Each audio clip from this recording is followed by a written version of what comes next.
PY क्यों करने हैं, तो मैं सोचता था कि क्यों करने हैं पीवाई क्यों। सभी कहते हैं कि उनको शायद समझ में नहीं आ रही।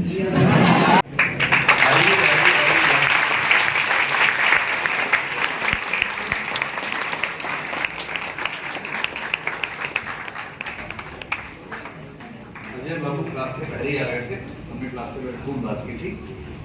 इनके साथ इनके मामा जी भी आए थे, ये हमारे राज्य के ही हरियाणा के ही, तो हमारे खूब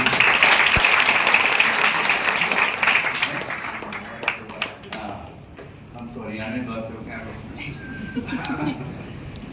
और इस बार इनका रैंक 895 है। वैकल्पिक विषय क्या है? हिस्ट्री है। अटेम्प्ट थर्ड अटेम्प्ट है, सेकंड मेंस और इंटरव्यू है इनका। और अगली बार फिर एग्जाम देंगे और पढ़ाई से कोशिश करेंगे। इस बार ग्रुप ए सर्विस तो मिल जाएगी अच्छी, आपको पेपर पे IAS में मिलेगा। तो जल्दी से 5 मिनट में ये आपको बताएंगे कि इनकी तैयारी में सबसे महत्वपूर्ण बात क्या है, ताकि आप भी गांठ बांध के उसको इससे शुरू कर दें। अब ये सब काट में दूसरे कौन देगा? बच्चे लोग इस पार्ट में रहते हैं कि ट्रॉफी तो सब मिलेगी, बाकी तो कुछ साथ ही लाते हैं। बड़ी बात बोली कि हरियाणा से, हम भी ऐसा है, हरियाणा से। दोनों आ जाओ। कौन से जिले से हैं आप? फिर सोनीपत से, भिवानी से। आपका कौन सा जिला है? हाँ, ये हाजी पड़ोस में। तो ये आपके पड़ोसी निकले थे। आइए, आगे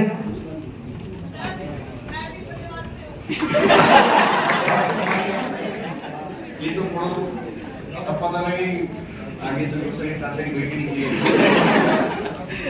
फतेहाबाद से ही हो?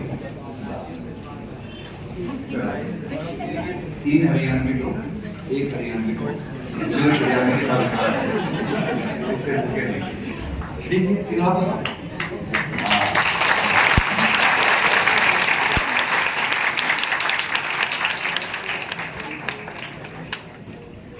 अभी आपको बहुत जल्दी कुछ टिप्स हैं, उन टिप्स को मन में बिठा लीजिए और फिर दूसरा बार यहाँ आता हूँ।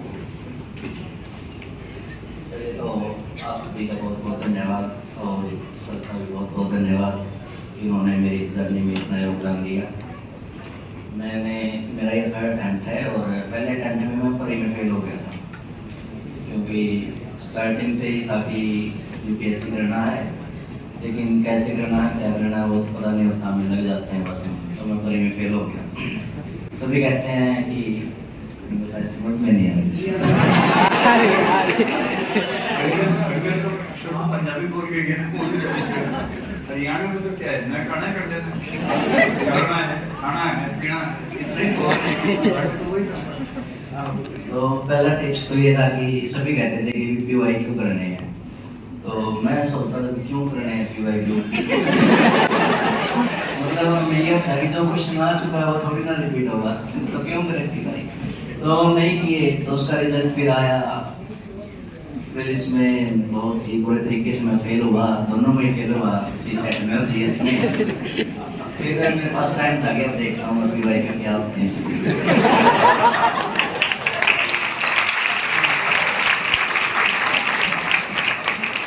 मैंने देखा कि पीवाई क्यों करके देखता हूँ मैं, और फिर मैंने दोबारा से पेपर को उठाया 2022 वाला, तो मेरे को लगा कि यार 9 से 10 क्वेश्चन का मैं कर सकता था इनको करके, फिर मेरी अकल ठिकाने आई थोड़ी। तो फिर मैंने किया पीवाई को किया, पूरा जोर लगाया कि परी निकालना कैसे भी हो। मेरा परी निकल गया, 2023 वाला पेपर भी थोड़ा टफ आया था लेकिन निकल गया। फिर उसी दिन बहुत अच्छी न्यूज़ मेरे को ये मिली, पर ये कि उतनी मेरे को खुशी नहीं थी जिस चीज़ की मेरे को उस दिन न्यूज़ मिली कि ये था कि दृष्टि IAS क्या कि अस्मिता योजना है, उसमें क्या आपको रेजिडेंस मिलेगा। मैं बहुत खुश हुआ उस बात से, क्योंकि मेरी सारी टेंशन खत्म हो गई थी कि मेरे को ना रूम ढूंढना है, ना मेरे को लाइब्रेरी ढूंढनी है, ना मेरे को टेस्ट ढूंढनी है, कुछ नहीं करना है, मेरे को सिर्फ जाना है, पढ़ना है। आप लोगों को पता है कि किसी मीडियम में जिन बच्चों को टेलीविजन सुनता है, और ये 23 से ही शुरू हुआ था कि रेजिडेंस भी मिलेगा, तो ये मेरे को शाम को पता चला और मैं बहुत खुश हुआ। मेरे को परी से ज़्यादा खुशी इस बात की।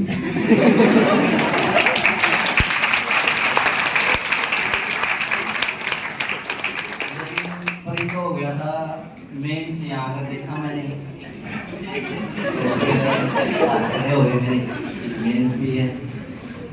तो मतलब मैं बिल्कुल सच बता रहा हूँ आपको, मैं स्टार्टिंग के 1 वीक 10 दिन तक ना मेरे को ऐसे रोना था कि यार मैं कहाँ फंस गया। कि मैं क्या करूँ, क्या इसका मतलब इतनी मुश्किल से तो क्लियर हुआ है।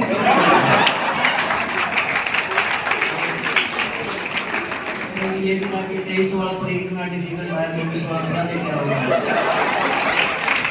तो ये होगा कि यार मैं फंस गया।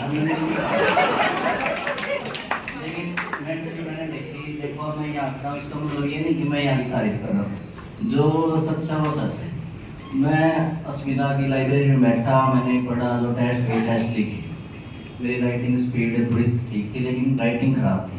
तो मैंने जितना हो सकता उतना किया, बहुत ज़्यादा मैं कहता हूँ बहुत ज़्यादा जोर लगाया, और यहाँ की टीचर्स ने भी मेरे साथ जोर लगाया और मेरा मेन चीज क्लियर हो गया। उस वक्त मेरे को ये होगा कि IAS मैं ही हूँ।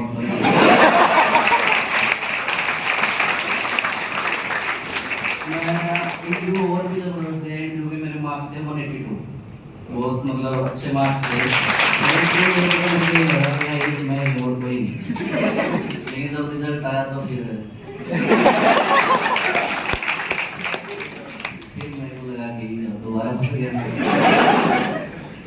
लेकिन ये था कि इलेक्शन की वजह से हमें थोड़ा 15 दिन का एक्स्ट्रा टाइम मिला और 2 महीने थे। 16 अप्रैल को रिजल्ट आया, 16 जून को प्रीलिम्स था। मैंने कहा कि चलो दोबारा करते हैं, देखा जाएगा जो होगा। और प्रीलिम्स हुआ, मेरा अच्छे मार्क्स से हुआ और फिर मैंने दोबारा मेंस लिखा और फिर मैं दोबारा, मेरा यही अस्मिता में मेंस लिखा मैंने दोबारा, और अस्मिता में फिर मैंने इंटरव्यू भी दिया। और इस बार ये था कि पिछली बार तो ये था कि IAS में हूँ, इस बार ये था कि कहीं लास्ट में मिल जाए, मैं बहुत खुश हूँ। मैंने पंचायत की नौकरी भी ज्वाइन कर ली थी, वो पंचायत वेब सीरीज वाले सचिव जी। तो इंटरव्यू में पहला question baby swine sir repeat हो गया, उन्होंने पहचान भी लिया मेरे को कि हम तो मिले हैं पहले भी। हाँ सर मिले हैं। तो बोले अच्छा आप सचिव जी बन गए? हाँ सर। तो बोले ये बताओ अभी उसमें जो रियल है और जितना ड्रामा, ये बताओ भाई कितने % रियल और कितना ड्रामा है। तो यहीं से पंचायत से शुरू हुआ। उन्होंने ज़्यादा कुछ पूछा नहीं, पहचान भी लिया था और बल्कि मेरा इंटरव्यू की बार भी अच्छा गया और मेरा फर्स्ट सिलेक्शन हो गया आपके बीच में।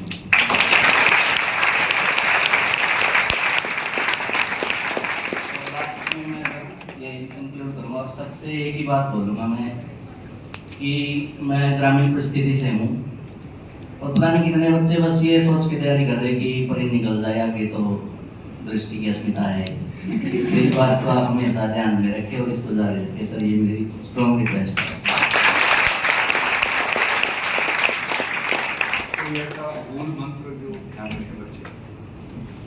मूल मंत्र तो सर बहुत सारे बच्चे बता के भी गए होंगे सर। तो मेरा तो मूल मंत्र ये है कि आप सभी यहाँ बैठे हैं, बहुत लकी हैं, तो इस चीज़ का फ़ायदा उठाएं और पढ़ाई पे फोकस करें। लेकिन जो मनोरंजन उसको भी ना भूलें, कहीं बाद में मशीन बन जाए।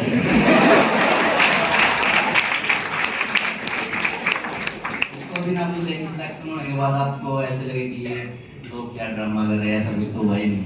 मतलब आपको फील भी आना चाहिए सिलेक्शन होने के बाद, थोड़ा जिंदगी रहें, मशीन ना बने, इंसान बने रहे। यही मेरी